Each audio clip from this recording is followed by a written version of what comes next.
Hi, I'm Miles, and I chose to do my presentation on the socioeconomic impacts on Alzheimer's risk. So, for contextualization, 6.9 million Americans currently live or are diagnosed with Alzheimer's disease.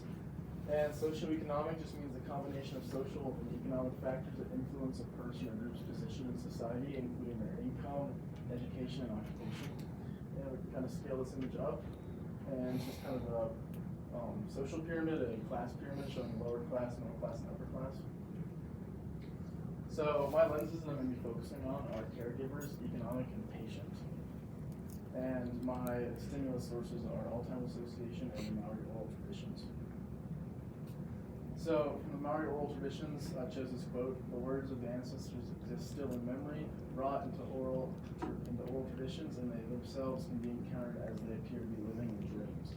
I thought this was kind of a good example of how memory is thought of and kind of held in lots of society and cultural traditions, and how it's a massive part of how people think and interpret things. And this led to my research question of: does an individual's socioeconomic status correlate with the risk of Alzheimer's disease? So, correlated Alzheimer's risk, I have this quote from Lee et al., who is a scholar at the Lancet Journal.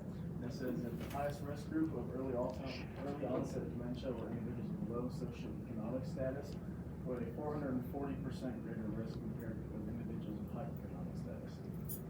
The graph down here shows these different economic statuses and the different minorities that make up these classes and their risk of Alzheimer's disease. And so we can see that white is primarily built up on this higher economic classes, and minorities populate the lower economic classes. So low class exposure, many lower socioeconomic ranking individuals are more often exposed to polluted water, lack of quality produce, they're forced to eat cheap products due to budget, and they have less cultural and societal acceptance. These studies have shown that there is a correlated risk between polluted water and minerals due to metals in the brain being more exposed to these minerals, and the lack of quality produce that lower economic individuals are exposed to and don't have the choices of high quality produce that actually increase your chance of Alzheimer's. So from the Alzheimer's Association, I chose this quote: "That nearly 1 in 3 dementia caregivers say it would be helpful to have assistance with insurance or public benefits, scheduling appointments, caregiver training, managing behavioral symptoms, understanding the healthcare system, and finding services to help with prescribed care." And this quote just kind of shows how spread thin the caregiver population is across all these Alzheimer's patients, which is a very large and growing problem that we'll see in a minute.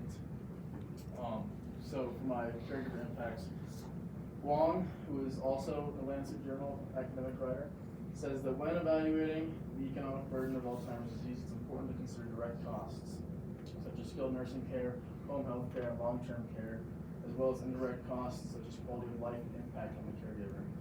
The graph on screen shows current caregiver statistics. So most caregivers are between age 65 and 84.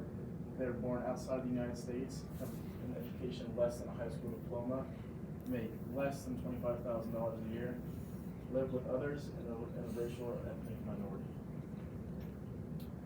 Continuing the caregiver impact, as of 2008, the Institute of Medicine reported that 80% of the care provided in the community for people with Alzheimer's is provided by unpaid caregivers, and most often family members. The graph up here shows the hours of unpaid Alzheimer's caregiving assistance in millions of hours. By state, you can see California is at the most with 1.8 billion unpaid hours. And this leads to my economic impact. 2016, informal caregivers of people with Alzheimer's dementia provide an estimated 18 billion hours of unpaid assistance in the USA, valued at 230 billion, which is equivalent to 750 million days. The graph on screen shows a projection for billions or trillions of economic net worth of this care, and how it's expected to rise in 2060 to over $3 trillion.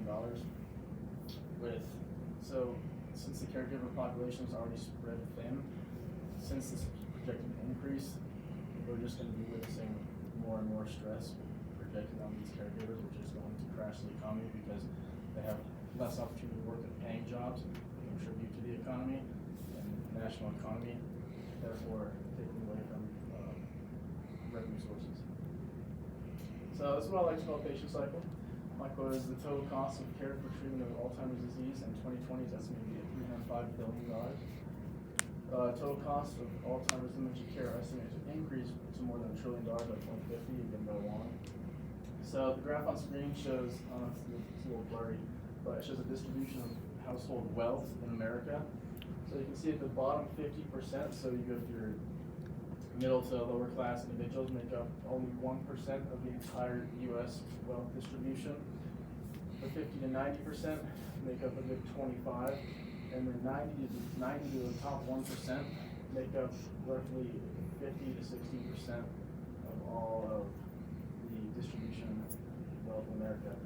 So the patient cycle is kind of that the individuals that are born into poverty and don't have the opportunities to escape this kind of are in an ongoing cycle, and I think that that's a crucial thing that we have to take care of in order to see these Alzheimer's rates decline and fix this. So my optimal solution is to provide opportunity for lower class communities to access education, healthy commodities, and job opportunities. I think this will work because it breaks the poverty cycle, it limits exposure to possible risks, and it gives the opportunity of change. Limitations and implications of this. There are several limitations, such as the sheer cost and upfront cost, power distribution of wealth, CEO or government unrest, and number of lower class people. But if implicated correctly, you would see lower rates of Alzheimer's disease, a steady, unfunctional economy, relief stress on caregivers, and a broken cycle. Thank you.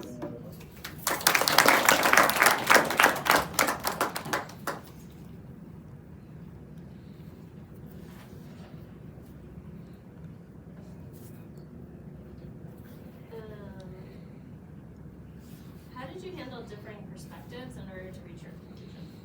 So I tried to tie a lot of my perspectives together to come to my conclusion of what would best overall fix and kind of hit all these perspectives at once. So I had caregivers, economic, and then the patient themselves. And so I kind of rooted this down to the problem itself, which was the patients and why they're being exposed and why people are more at risk than others.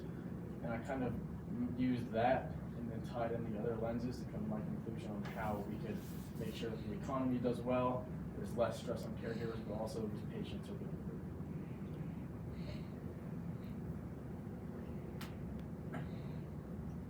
How does your conclusion respond to any of the research and sources that you've examined?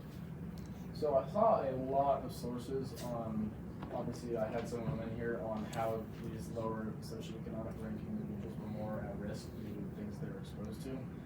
And also I found a lot about how the level of education you receive can play a pretty large role on your exposure when you're older. And so I used this information to kind of hit these critical points in my conclusion with incorporating these sources such as quality of education. Like I said in my conclusion, that we need to get quality of education up and give these people chances to get a good education. And then also with the consumables and included water, I tied that into we need to give them an opportunity to access these.